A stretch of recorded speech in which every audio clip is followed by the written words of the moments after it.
Hi, ഈ കാണുന്നത് കായലോ പുഴയോ തടാകമോ ഒന്നുമല്ല. ഇത് കണ്ടത്തിൽ വെള്ളം പൊങ്ങിയതാണ് മഴ പെയ്തപ്പോൾ. പിന്നെ ഇഷ്ടംപോലെ മീനിനെ നമുക്ക് കാണാൻ പറ്റും കേട്ടോ പെയ്ത്ത് വെള്ളത്തിൽ. മീനെന്ന് കേട്ട് അപ്പം തന്നെ ഒരാൾ വീട്ടിൽ നിന്ന് ചാടി ഇറങ്ങും. പുള്ളിക്ക് ഇങ്ങനെ കാഴ്ചയൊക്കെ കണ്ടിരിക്കാൻ ഭയങ്കര ഇഷ്ടമാണ്. വെള്ളത്തിലിറങ്ങി പണിയെടുക്കാൻ അറിയില്ലല്ലോ. പിന്നെ ഈ കാണുന്ന കമ്പിയിൽ കൂടെയാണ് ഞങ്ങൾ പിള്ളേർ കണ്ടത്തിലോട്ട് ഷോർട്ട് കട്ട് അടിക്കുന്നത്. ഇതിൽ കാണിക്കുന്ന അഭ്യാസങ്ങൾ കണ്ടാൽ കുരങ്ങന്മാർ വരെ ലജ്ജിച്ച് തല താഴ്ത്തും. ഈ വെള്ളം പൊങ്ങുമ്പോഴേ പണ്ട് ചെറുപ്പത്തിൽ ചങ്ങാടം ഉണ്ടാക്കി പോയിട്ടുണ്ട്. പക്ഷേ ഒന്നോ രണ്ടോ തവണയൊക്കെ ഇങ്ങനെ പോയിട്ടുള്ളൂ. ഒരു മിന്നായം പോലെ ഒരു ഓർമ്മയുണ്ട്, അത്രയേ ഉള്ളൂ കേട്ടോ.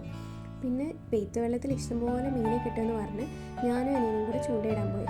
എന്ത് ചെയ്യാം, ചൂണ്ടയിൽ കൊത്താതെ ചൂണ്ടയുടെ ചുറ്റും കുത്തുന്ന സൈക്കോ മീനുകളാണ് ഇവിടെ ഉള്ളതെന്ന് അറിഞ്ഞപ്പോൾ അപ്പം തന്നെ ഞങ്ങൾ ആ പരിപാടി അവസാനിപ്പിക്കാൻ അങ്ങോട്ട് തീരുമാനിച്ചു.